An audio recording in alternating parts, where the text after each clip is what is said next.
एक सहाबी था हुजूर का, उसका ज़ाहिर नाम था। वो देहात की तरकारियाँ लाता और मदीने में बेचता, और हुजूर अलैहिस्सलाम शहर की चीज़ें उसे तोहफे में देते। एक दिन वो कोई चीज़ बेच रहा था, हुजूर पीछे से गए और चुपके से जाके उसकी आंखों पे हाथ रख लिया। ये कभी आपने भी किया होगा। इसको कहते हैं कोली भरना। जब आपका कोई गूढ़ा दोस्त हो, बड़ा जानी और जिगरी, जिससे आप बड़े फ्रैंक हो, तो फिर वो बैठा हो और आप पीछे से चुपके से जाके उसकी आंखों पे हाथ रख लेते हैं, और फिर वो बोलता है कि कौन है, और आप ये देखना चाहते हैं कि मेरा नाम किस नंबर पे आता है। बात तो करता है कि जनाब तुझे याद रखता हूं, तो आज मैंने हाथ रखे हैं, तो जाहिर अपने करीबी दोस्तों का नाम लेगा, तो मैं किस नंबर पे आता हूं। तो किसी की कोली भरने का मतलब ये होता है, मैं देखूं तो सही इसको मेरे से मोहब्बत कितनी है। तो अल्लाह अकबर, वो बैठा था, हुजूर पीछे से गए, चुपके से जाके उसकी कोली भर ली। अब हुजूर के हाथ आंखों पे आए हों और सीने तक ठंड ना गई हो, ये कैसे हो सकता है। उसको ना पता चला हो कि हुजूर है। बल्कि हदीस में आता है कि वो बोलता नहीं, हुजूर आंखें दबा रहे हैं और वो बोलता नहीं। बल्कि जब उसको यकीन हो गया कि हुजूर ही हैं, तो उसने अपनी कमर को पीछे हुजूर के सीने से जोड़ के रगड़ना शुरू कर दिया, और हुजूर दबा रहे हैं कि यानी वो बताए कि मैं कौन हूं, लेकिन वो बोलता ही नहीं है। मुझे मियाँ साहब याद आए। लोग तो इसको मजाज के माना में लेते हैं, मैं यहां ये शेर पढ़ता हूं। सुफने दे विच माही मिलिया ते गल विच पा लईयां बावां। सुफने दे विच माही मिलिया ते गल विच पा लईयां बावां। डर दी मारी अख ना खोला मता फिर विछड़ ना जावां। डर दी मारी अख ना खोला मता फिर विछड़ ना जावां। तो हुजूर आंखें दबा रहे हैं और वो नहीं बोलता। हुजूर खुद इरशाद फरमाया, इस गुलाम को कौन खरीदेगा।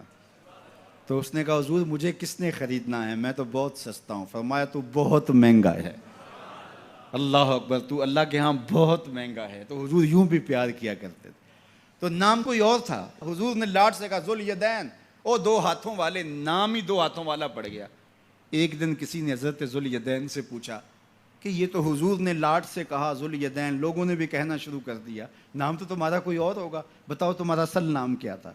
हज़रत जुल यदैन बोले, मेरा असल नाम वही है जो हुजूर ने रख दिया है। सारी ज़िंदगी अपना नाम ही नहीं बताए, कहा मेरा वही नाम है जो हुजूर ने रख दिया है। हज़रत सफ़ीना रज़ी अल्लाह ताला अन्हो, अल्लाह अकबर। सफ़ीना किस तरह उनका नाम पड़ा। नाम इस तरह पड़ा कि जब काफ़िला चलता था तो हज़रत सफ़ीना जो है वो पीछे रहते। हुजूर ने कहा कि तुम ज़रा पीछे रहो, काफ़िले में से किसी शख्स की कोई चीज़ गिरी पड़ी हो तो वो उठा लिया करो।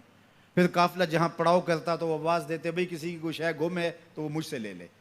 तो किसी की कोई चीज़ गिरी होती, किसी का जूता गिरा होता, किसी की कोई और चीज़ गिरी होती, किसी का कोई बर्तन गिरा होता। तो वो एक दिन हुजूर ने देखा कि उन्होंने बहुत सारी चीज़ें उठाई हुई हैं, और सफ़ीना अरबी में कश्ती को कहते हैं, बड़ी कश्ती को।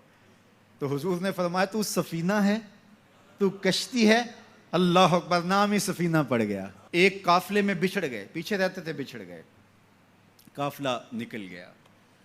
अब जंगल है और कोई रास्ता सुझाई नहीं दे रहा। खैर क्या देखा कि एक शेर है, इंसानी बू सूंघ के हमलावर होने के लिए आगे बढ़ा। तो शेर जब करीब आया ना और हमला करने लगा, तो हज़रत सफ़ीना ने शेर को क्या कहा, सुन लो ज़रा। शेर को मुखातब हो के उसकी आंखों में आंखें डाल के कहा, या अबल हारिस आना मौला रसूलुल्लाह सल्लल्लाहु अलैहि वसल्लम। ऐ जंगल के बादशाह सुन, मैं रसूलुल्लाह का गुलाम हूं।